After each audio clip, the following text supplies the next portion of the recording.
বাবাই পুরো জলটা খাবে, আবার কিন্তু খুব গরম পড়েছে, এক ফোঁটা জল না আসে। টাটা। বন্ধুরা দেখো সকাল সকাল আমার ঘরের কি অবস্থা। কালকে অনেক রাতে শুয়েছি, আর আমি পারিনি এই সোফা টোফাগুলোকে ঠিকঠাক করে শুতে। পুরো ঘর দৌড় আগোছলে, মেয়ে স্কুলেও চলে গেছে দেখতে পেলে। আর দেখো পুরো বেড ফেড সব একদম কি বলো মেসি হয়ে রয়েছে ঘর দৌড়। আমি এখন এই ঘরের জানলাটাও অবধি খুলতে পারিনি। তো চলো আস্তে আস্তে, হ্যাঁ শুধুমাত্র রান্নাঘরটা পরিষ্কার করতে পেরেছি, পাশেই রান্নাঘরটা পরিষ্কার করেছি আর বাইরেটা ঝাড় দিয়ে নিয়েছি। এইটুকুই আমি কাজ করতে পেরেছি, আর পারিনি কিছু করতে। তো চলো শুরু করা যাক ব্লগটা। তো চলো বন্ধুরা ক্লিনিং শুরু করা যাক। প্রথমেই চলে এলাম ডাইনিং রুমটা। আমার যখন যেটা মনে হয়, যেখান থেকে আমার সুবিধা হয়, আমি কিন্তু সেখান থেকেই ক্লিনিং ডাস্টিং করা শুরু করে দিই। তো আগের দিন যে খাবার মানে রান্নার ভিডিওটা তোমাদের সাথে শেয়ার করেছিলাম, তোমরা এত পছন্দ করবে বা এত সুন্দর সুন্দর আমায় কমেন্ট করবে, বিশ্বাস করো আমি তোমাদের কমেন্ট পেয়ে না পুরোপুরি আপ্লুত। যেমন ধরো অনন্যা, তপতিদি, মৌসুমিদি, এনজি ব্লগ, মৌহা, জয়শ্রী, রাখি, সবাই তোমরা এত সুন্দর সুন্দর কমেন্ট করেছো। আমার অন্তর থেকে তোমাদের অনেক অনেক ভালোবাসা। আর মৌহা, তুমি তো আমাকে রেসিপি ট্রাই করে আমাকে রিভিউ দিয়েছো, আর কিচ্ছু চাই না। ব্যাস দেখো এই যে তোমরা ট্রাই করছো, মানে আমি যে রান্নাগুলো করছি সেগুলো তোমরা বাড়িতে ট্রাই করছো, আমাকে বলছো যে রান্নাটা দিদি খুব ভালো হয়েছে, সবাই খুব ভালো বলেছে। ব্যাস এইটুকুই আমার কাছে অনেক বেশি পাওয়া। বিশ্বাস করো যে কেউ তো আমাকে মানে অ্যাপ্রিসিয়েট করলো, বা আমি কিছু তো অন্তত পারি, কাউকে কিছু অন্তত শেখাতে পেরেছি। ব্যাস কী বলতো, পৃথিবীতে না মোটিভেট করার থেকে ডিমোটিভেট করার মানুষ প্রচুর বেশি। আর কোনো কাজ যদি কেউ করতে চায়, সেটাকে যদি কেউ অ্যাপ্রিসিয়েট করে না, তাহলে দেখবে জীবনে কোনো দিনও ডিপ্রেশন, অ্যাংজাইটি কিচ্ছু আসবে না। কিন্তু পৃথিবীতে অ্যাপ্রিসিয়েট করার মানুষ খুব কম, আর খুদ ধরার মানুষ সবচেয়ে বেশি। তাই কি বলতো, আমরা যে এই হাউস ওয়াইফরা না সব সময় ডিপ্রেশন, কারণ কি বলতো আমাদের কাজের তো কোনো রিওয়ার্ড নেই, আমাদের কাজে না আছে নাম, না আছে যশ, না আছে খ্যাতি, কিচ্ছু নেই, আছে শুধু ক্রিটিসাইজ আর অপমান। আর কোনো কাজ যদি একটু 19 থেকে 20 হয়, খুদ ধরার জন্য কিন্তু 10টা মানুষ তোমার পেছনে লাইন দিয়ে পড়ে থাকবে। আমি বলবো তোমাদের সামনে যদি কোনো মানুষ নতুন কাজ করতে চায়, অবশ্যই তাকে অ্যাপ্রিসিয়েট করবে, তাকে তখন তুমি নিজেই দেখতে পাবে যে সেই মানুষটার মধ্যে সেলফ কনফিডেন্স বা সেই কাজ করার ইচ্ছা 10 গুণ বেড়ে যাচ্ছে তোমার জন্য। রান্নাঘর থেকে ঘুরে আসি, আর এখানে করছি আলু ভাজা। কালকে অনেক ভাত, জানো কালকে আমরা কেউ কিচ্ছু খাইনি, মানে 12টা বেজে গেছে, 11:30টার পর ওরা বেরিয়েছে যারা এসেছিল। তো দেখো এইবারে মোটামুটি এতটা ভাত রয়েছে, এটা কি ফেলে দেবো বলো। তো আমি আর মা কী করেছে, একটু আলু ভাজি, আলু ভাজা দিয়েই না আজকে আমি ভাবছি আমি আর মা ব্রেকফাস্টটা করে নেবো। তাও প্রচুর পরিমাণে, এত ভাত তো আমরা দুজনে খেতে পারবো না, তাও থাকবে, যদি হাজব্যান্ড খায় তো খাবে। আর আজকে বেশি রান্না নেই, কারণ কালকে আমরা কিচ্ছু খাইনি, আমাদের ভাগ্যের সব জিনিসগুলো না একদম মানে ফ্রিজেই তোলা রয়েছে। তো হাজব্যান্ড লাল শাক নিয়ে এসেছে, এই লাল শাকটাই আজকে ভাবছি করব, আর ডাল করব। আর ফ্রিজে মোটামুটি দেখো সবই রয়েছে, একটা দুটো পিস করে রয়ে গেছে। তো ভাবছি একটু আমের টক করব আর লাল শাকটা করব। তো চলো শুরু করা যাক।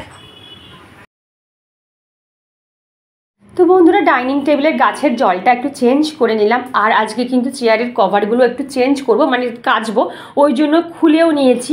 আর চেয়ারগুলো না একটু নোংরাও হয়েছিল, মানে ডিজাইনগুলোর ভেতরে নোংরা হয়েছিল, তো সেটাকে একটু ডিপ ক্লিন করে নিয়েছি।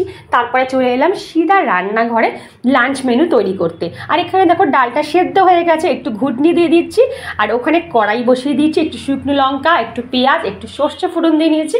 ওখানে করব লাল শাক, ও অবশ্যই একটু রসুনও কিন্তু ফোড়ন দিয়েছি। লাল শাকের রসুন ফোড়ন দিয়ে খেতে কিন্তু দারুণ লাগে। কেউ কেউ কাসুন্দি অ্যাড করে, আমি কিন্তু একদিন কাসুন্দি অ্যাড করেও খেয়েছিলাম, খুব সুন্দর খেতে লেগেছে, বাট একটু টক টক লাগে। আর তারপরে একটু হলুদ দিয়ে দিচ্ছি। আর তোমাদের সাথে কিন্তু একটা জিনিস কালকে শেয়ার করতে একদম ভুলে গেছি, তোমরা অবশ্যই সেটা কমেন্ট করে জিজ্ঞাসাও করেছো যে দিদি বা তোমার বাড়িতে কি অকেশন ছিল, কারা এসেছে, সেটা তো বললে না। সত্যি গো, একদম খুব ভুল কাজ করেছি। আসলে কি বলতো, ভয়েস ওভার দিতে দিতে না কখন কি বলছি, কোনটা স্কিপ করছি মাথাতেই থাকে না। যখন পুরো ভিডিওটা এডিট করে দিই, তারপর যখন এক্সপোর্ট করতে বসাই, তখন বলি এই মা আমি তো এটা বলতে ভুলে গেলাম, ওটা তো বলিনি। তখন আমার হাজার জিনিস মনে পড়ে যায়, কিন্তু তখন তো আর কিছু করার থাকে না, না হলে আমাকে ভিডিওটা আবার ডিলিট করে নতুন করে এডিট করে করতে হয়। অবশ্যই ব্লগের লাস্টে আমি বলবো কারা এসেছিল, কী বা অকেশন ছিল, সব ডিটেলসে আমি তোমাদের সাথে শেয়ার করব। তো মা এখানে ব্রেকফাস্ট রেডি করে নিয়েছে। তো আজকে বলেছি একদম হালকা পাতলা ব্রেকফাস্ট করব। এই যে আলু ভাজা, এই আলু ভাজা, পেঁয়াজ আর হচ্ছে গিয়ে জলঢালা ভাত। মাও তাই খাচ্ছে, মা লঙ্কা চটকেছে, আমি লঙ্কা একদম খেতে পারি না। তো চলো ব্রেকফাস্টটা করে তারপর আবার তোমাদের সাথে ফিরছি। তো বন্ধুরা, খাওয়া দাওয়ার পর আমি 5 থেকে 10 মিনিট একটু বসি, একটু রেস্ট নিই, যে খাবারগুলো যাতে একটু নামে।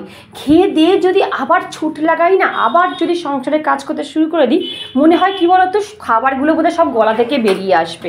ওই জন্য ভাবলাম 5 মিনিট যখন বসে আছি, তখন কিছুটা এডিটের কাজ এগিয়ে রাখি। মানে আমি কিছু কিছু লেখালেখি করি ভিডিও সংক্রান্ত, তো সেটাই লিখে রাখলাম। তারপরে আবার চলে এলাম কিন্তু রান্নাঘরে। এদিকে আমার ডালটাও হয়ে গেছে, আর চাটনিটা করলেই কিন্তু আমার মোটামুটি আজকে লাঞ্চ মেনু কমপ্লিট হয়ে যাবে।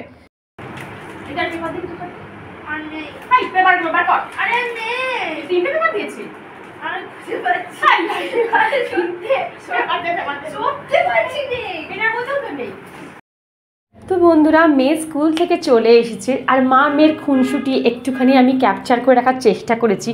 ভবিষ্যতে যখন ধরো আমার মেয়ে বাইরে পড়তে যাবে, বা আমার মেয়ের যখন বিয়ে হয়ে যাবে, যখন আমার বয়স হয়ে যাবে, হয়তো তখন আমি ইউটিউব করব না, কিন্তু এই ক্লিপিংসগুলো, এই ভিডিওগুলো, এই মেমোরিগুলো তো আমার সারা জীবন আমার এই চ্যানেলে থেকে যাবে বা আমার ফোনে থেকে যাবে। তখন আমি খুলে খুলে দেখবো, বা আমার মেয়েকে দেখাতে পারবো যে দেখ এই সময়, এই ডেটে, এই দিনে আমরা এই জিনিসগুলো করেছিলাম। তো এবার দেখো চলে এলাম আমি রান্নাঘরটা ক্লিন করতে। আগের দিন প্রচুর, জানো তো তোমাদের দেখিয়েছি, অনেক রান্না হয়েছে। তারপরে ঠিক মতন না রাত হয়ে যাবার পর আমি আর রান্নাঘর কিন্তু ডিপ ক্লিন করতে পারিনি। আজ একেবারে রান্না বান্না সেরে একদম কাউন্টার টেবিলে উঠে পড়েছি রান্নাঘর ডিপ ক্লিন করার জন্য। আমি কিন্তু নিয়ম মাফিক প্রত্যেকটা দিন, তোমরা জানি না দেখেছো কিনা আমার আগের ব্লগে, আমি এই কাউন্টার টেবিলে উঠে আমার এক্সস্ট ফ্যান থেকে শুরু করে আমার যে এখানে যে আমার শোকেস কাচের শোকেস আছে সেইটার থেকে শুরু করে ওয়াল সব কিন্তু আমি ভালো করে ডিপ ক্লিন করে নিই। কারণ আমার কাছে চিমনি নেই, আর এক্সস্টের থেকে তেল চুয়ে চুয়ে না হলে কিন্তু আমার রান্নাতে এসে পড়বে। আর যে কোনো মানুষ, বিশ্বাস করো, যে কোনো মানুষ যখন আমার রান্নাঘরে ঢোকে, সবাই একটাই কোয়েশ্চেন করে যে চিমনি ছাড়া এত সুন্দর পরিষ্কার বা তেল মুক্ত রান্নাঘর তুমি কি করে রাখো। তো এটাই হচ্ছে আমার ফান্ডা, যে আমি প্রত্যেক দিন নিয়ম মাফিক আমার রান্নাঘর কিন্তু পরিষ্কার পরিচ্ছন্ন রাখার চেষ্টা করি। এইগুলোও কিন্তু, যে আমার যে শোকেসগুলো, এইগুলোও কিন্তু আমি প্রত্যেকটা দিন রান্না করার পর কিন্তু কলিন হোক, বা আমার যেটা কিচেন যে ক্লিনজারটা আমি ঘরে বানাই সেটা দিয়ে হোক, ভালো করে কিন্তু আমি ডিপ ক্লিন করে নিই। রান্নাঘর ছোট হোক কি বড় হোক, রান্নাঘর সব সময় টিপটপ পরিষ্কার রাখা কিন্তু খুব দরকার। এতে কিন্তু ঘরে পজিটিভিটি আসে, আর মা লক্ষ্মীর বাসস্থান কিন্তু আমাদের এই রান্নাঘরে। ওই জন্য রান্নাঘর কিন্তু আমি সব সময় নিয়ম মাফিক পরিষ্কার পরিচ্ছন্ন রাখার চেষ্টা করি। তো রান্নাঘর মোটামুটি পরিষ্কার হয়ে গেছে। এইবারে স্নান করতে যাব। তো স্নান করার আগে না অনেকগুলো কাচাকুচি ছিল। তারপর আজকে আমার বাথরুম পরিষ্কার করারও দিন ছিল। সপ্তাহে 2 থেকে 3 দিন আমি কিন্তু বাথরুম পরিষ্কার করিনি, মানে টয়লেট ভালো করে ক্লিন করিনি, সেটাও পরিষ্কার করা ছিল। তো ভাবলাম আগে জামা কাপড়গুলো ধুয়ে দিই, তারপরে স্নান করে একদম বেরিয়ে আসবো।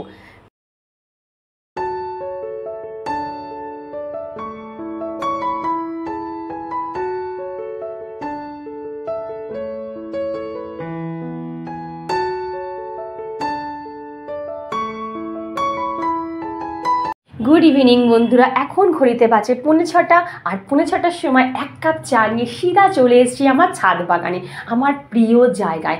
সারাদিনে একবার যদি এদের সাথে সময় আমি কাটাতে না পারি, বা এখানে না আসতে পারি, আমার দিনটাই না অসম্পূর্ণ যায়। সব মনে হয় কী বলতো, কী করিনি, কী একটা যেন সারাদিনে আমারটা মিসিং হয়ে গেল। তো যাই হোক, এখানে বসে কিছু কাজ বাকি আছে সেটা করছিলাম, তারপর গাছে জল দেবো, আরও অনেক কাজ তোমরা দেখতে পাবে। তো এইবারে বলি বন্ধু, যে কালকে আমার বাড়িতে কী অকেশন ছিল আর কারাই বা এসেছিল।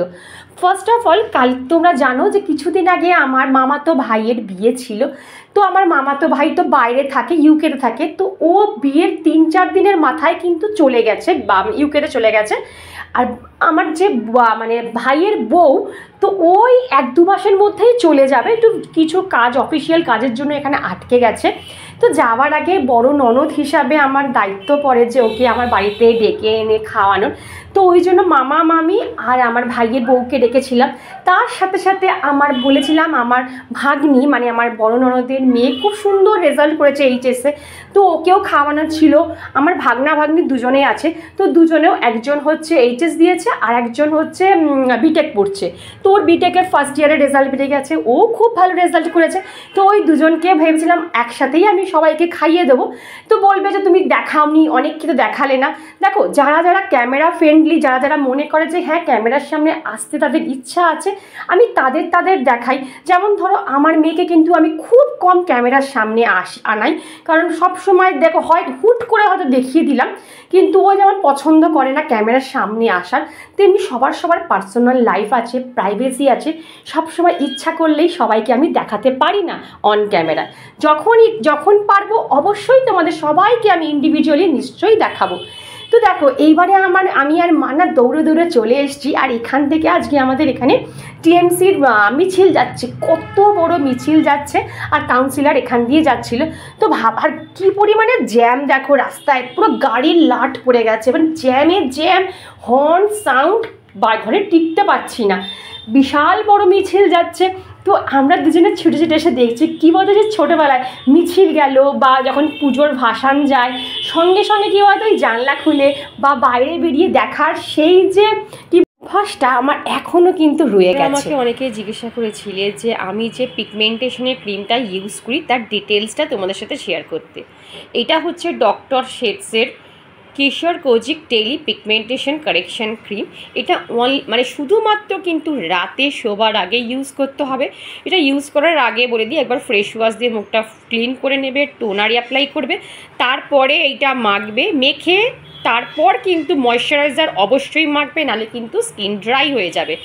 অনেকের ড্রাই স্কিন আরও ড্রাই হয়ে যায়, যেহেতু পিগমেন্টেশন ক্রিমটা না একটু ড্রাই টাইপের হয়, বাট এই ক্রিমটা অতটা ড্রাই না। আমি অনেক ক্রিম ইউজ করেছি, কিন্তু এই ক্রিমটা না ভীষণ ভালো, স্কিন কিন্তু একদম ড্রাই করে না। এটা ডেইলি তোমরা ইউজ করতে পারো, কোনো অসুবিধা নেই। আর ডক্টর শেটসের খুব ভালো জানো, খুব ভালো একটা ব্র্যান্ড। এটা তোমরা নাইকা, পার্পেল, আমার মানে সব জায়গায়, অনলাইন সব জায়গায় পাবে, বাট অফলাইন কোথাও পাবে না, কোনো স্টোরে আমার মনে হয় না পাবে। তোমরা ইউজ করে দেখতে পারো, বাট শুধুমাত্র এটা ইউজ করলেই হয় না, এর সাথে প্রপার একটা স্কিন কেয়ার দরকার।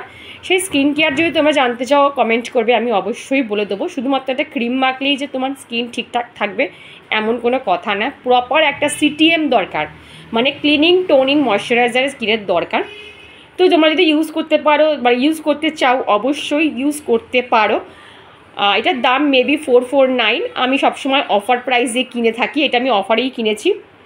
তো তোমাদের বলে দিলাম, দেখে নাও, দরকার হলে তোমরা স্ক্রিনশট নিয়ে নিতে পারো। পার্পেল, নাইকা সব জায়গায় কিন্তু তোমরা পেয়ে যাবে। এখন কিন্তু নাইকাতে অফার চলছে, একবার তোমরা কিন্তু দেখে নিতে পারো। তো ব্যাস বলে দিলাম, আশা করি তোমাদের কমেন্টের আনসার আমি দিতে পারলাম। তো চলো। তো বন্ধুরা, আমার এখন কমেন্টের রিপ্লাই দিতে একটু দেরি হচ্ছে, তোমরা বুঝতেই পারছো। কি বলতো, সারাদিন কাজকর্ম করে সন্ধেবেলার পর বসে এডিট করা, সন্ধেবেলা আবার রান্না করা, মানে না পুরো বিশ্বাস করে আমি পুরো ঘেটে যাচ্ছি। তারপর তোমাদের কমেন্টের আনসার করা, ফেসবুকে কমেন্টের মানে ফেসবুকে একটা পেজ আছে সেখানে গিয়ে আমাকে রিপ্লাই করা, অনেক রকম কাজ থাকে। বিশ্বাস করো কি করি জানো, আমি কাজের ফাঁকে ফাঁকে একটু করে আমি ভিডিওর এডিট করি, আবার কাজ করি, আবার একটু এডিট করি, এই করে না আমি এডিটের কাজ একটু এগিয়ে রাখি। তো যদি একটু দেরি হয়ে যায়, 2-1 দিন যদি একটু এদিক ওদিক হয়ে যায়, তোমরা প্লিজ ক্ষমা করে দিও। ভাববে দিদি তোমাদের প্রত্যেকের কমেন্ট পড়ে, কেন তোমাদের কমেন্ট পড়েই তো আমি মোটিভেট হয়ে আবার নতুন একটা ভিডিও বানাই, বলো। তো যাই হোক, আমি কমেন্টের রিপ্লাই ঠিক দেবো, আজ না হলেও কালকে একটু জাস্ট পেশেন্স রাখবে, আর কিছুই না। তো বন্ধুরা এখানে কথা বলতে বলতে দেখো আমার কিন্তু চেয়ারের কভারগুলোও পরানো হয়ে গেছে। আর এবারে ছাদ থেকে যে জামা কাপড়গুলো তুলে নিয়ে এসেছি সেইগুলোকে এবারে আমি একটা একটা করে পাট করে জায়গায় রেখে দেবো। তারপরে আছে আবার রাতের রান্না। আর বেশি কিছু এই ভিডিওটার মধ্যে শেয়ার করছি না গো, তাহলে ভিডিওটা আবার বেশি বড় হয়ে যাবে। আজকে এইটুকুই, টাটা।